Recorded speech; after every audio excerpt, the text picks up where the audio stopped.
Good morning, everyone. I am Carl Jason P. Shera, tasked to report this part of intelligence testing, the test designed for group administration. And by the way, we are supposedly three assigned to report this part together with Johanny Sinosa and Cyril Tolentino, but we decided to assign one reporter for our part in the midterm, and the other two would report our part for the final term. Moving on, this is the topic outline for this report. First, I will define what are the tests designed for group administration. Then, we'll tackle also group intelligence tests in military and in school. And of course, we'll discuss about the advantages and disadvantages of tests designed for group administration. So to start, um, before defining tests designed for group administration, may I read this a quick background for you? So take note of the names I would mention. The Stanford revision of Binet-Simon test was published in 1916, and only 1 year later, many psychologists were compelled to start thinking about how such a test could be adopted for group administration. And during those time of the century, Louis Terman regularly taught a course on the Stanford Binet intelligence scale at Stanford University, and his student, Arthur Otis, conceived the notion of adapting certain of the Stanford Binet tasks to paper and pencil format. And surely thereafter, many of Otis' adapted tasks and others were combined as the first group intelligence test, also known as the Army Alpha. So Army Alpha will be further discussed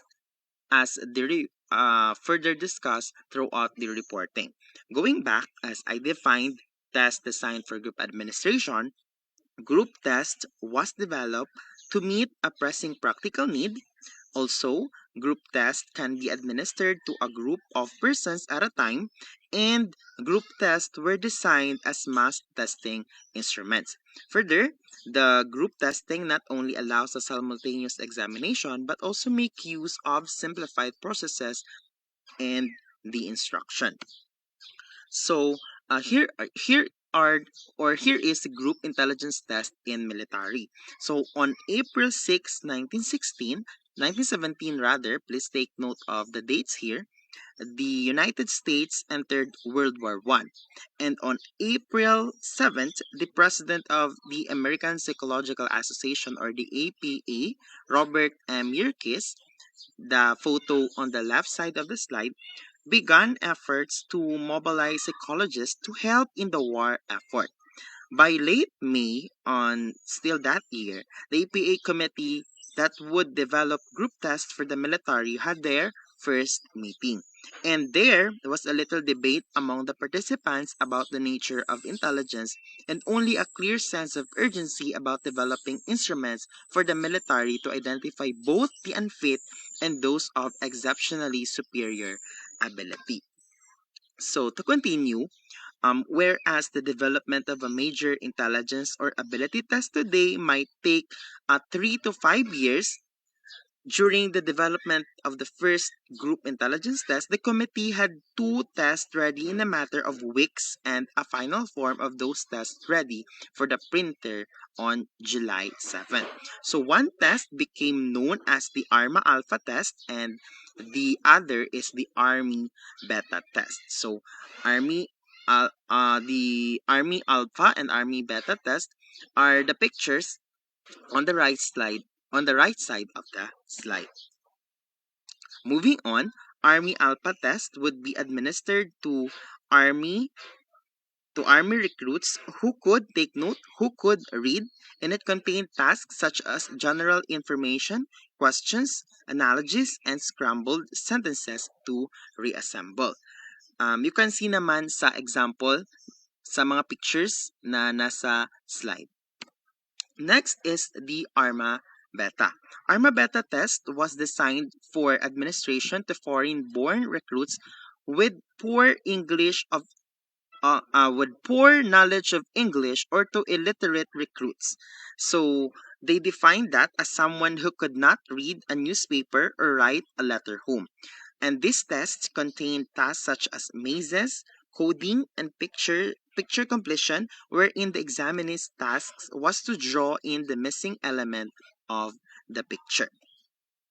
So today, group tests are still administered to prospective recruits primarily for screening purposes. And when you say screening, it is an instrument or procedure used to identify a particular trait or constellation of traits at a gross or imprecise level. So ngayon, mas ginagamit ang group intelligence test sa military for screening. And an example of that is this one, the Armed Services Vocational Aptitude Battery Test, or the ASVAB. So annually, hundreds of thousands of people take the ASVAB, making it perhaps the most widely used multiple aptitude test in the US.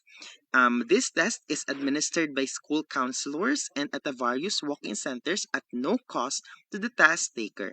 And in the context of a career exploration program, the ASVAB is designed to help test takers learn about their interests, abilities, and personal preferences in relation to career opportunities in military and civilian setting. So this is the example of the content of the ASVAB.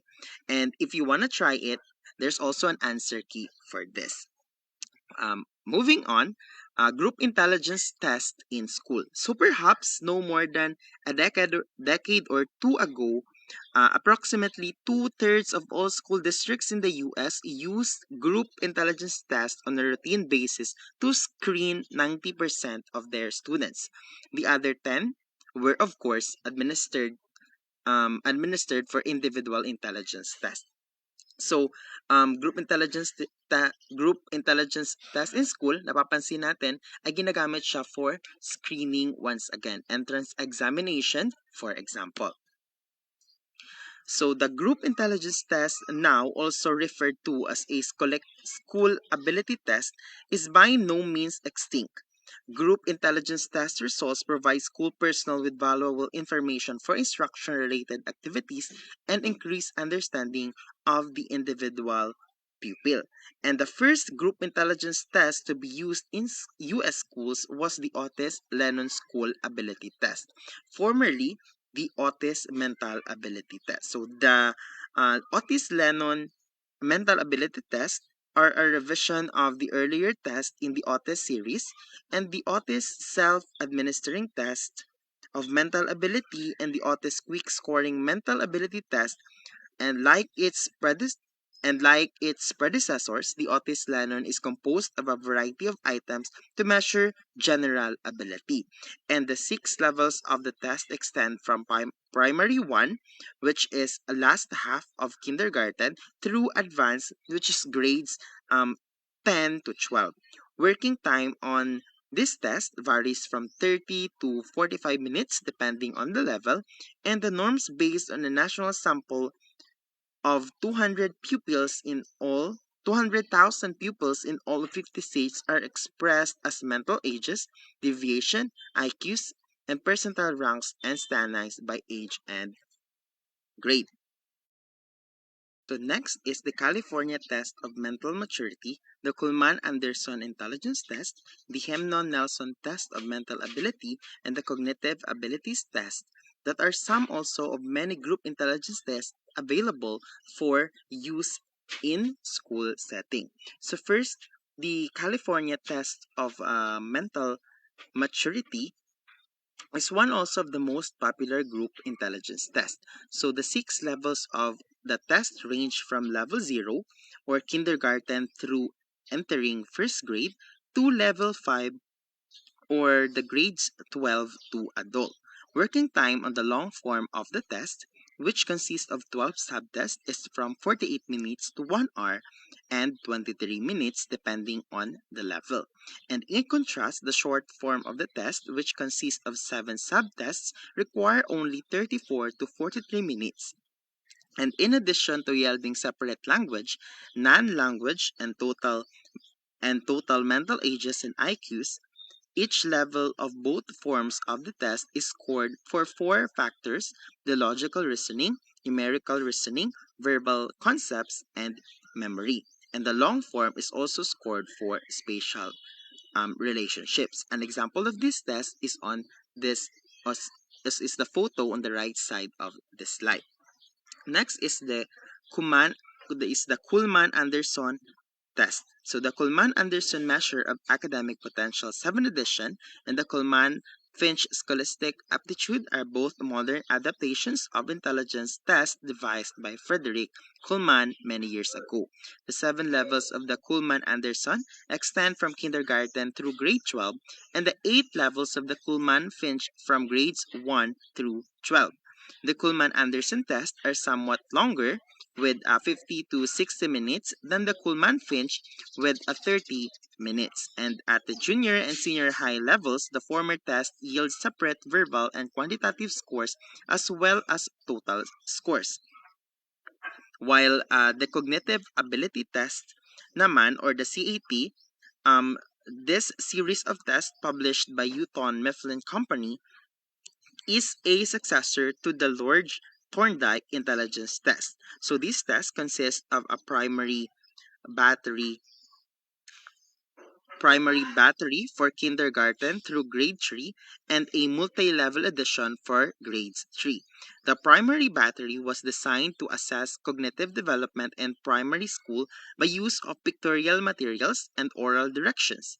And there are 2 levels, the primary one which is for kindergarten to grade 2 and primary 2 which are for grades 2 to 3 with 2 forms for each level. The 4 subtests at each level are the oral vocabulary, relational concepts, and qualitative concepts that takes 12 to 16 minutes each and are administered in 4 separate sessions. So next are the advantages and disadvantages of test design for group administration. So first advantage of this group administration is the large number of test takers that can be tested at one time, offering efficient use of time resources. Also, in this type of test takers work independently at their own pace. In this type also of test, the test items are typically in a format easily scored by computer or a machine, and the test administrator who will conduct this type of test need not be highly trained as tasks may require little beyond reading instructions, keeping time, and supervising test takers. Also, test administrators for this test may have less effect on the examinee score than a test administrator in a one-on-one situation, and group testing is less expensive than individual testing on a per test taker basis. Group testing has proven value for screening purposes, and group tests may be normed on large numbers of people more easily than an individual test. Lastly, group tests work well with people who can read, follow directions, grip a pencil, and do not require a great deal of assistance. While for its disadvantages, all test takers for this test, regardless of ability, typically must start on the same item and on the same item and exposed to every item on the test. And opportunity for adaptive testing is minimized. Also, test taker must be able to work independently and understand what is expected to them or of them with little or no opportunity for questions or clarifications once testing has begun. Also, for this type of test items may not be in more innovative formats or any format involving examiner manipulation of materials or examiner-examinee interaction. Furthermore, opportunity for assessor observation of test taker extra test behavior is lost, and opportunity for learning about assessee through assessee interaction is also lost. The information from a group test may not be as detailed and actionable as information from an individual test administration, and instruments designed expressly for screening are occasionally used for making momentous decisions. Um, More so, in any test-taking situation, test takers are assumed to be motivated to perform and follow directions, and the opportunity to verify these assumptions may be minimized in large-scale testing programs. The test taker who marches to the beat of a different drummer is at a greater risk of obtaining a score than does not accurately approximate his or her hypothetical true score. Lastly, Group tests may not work very well with people who cannot read, who cannot grip a pencil, such as very young children who march to the beat of a different drummer, or who have exceptional needs or requirements. So, this is the reference of my report. Thank you so much for listening.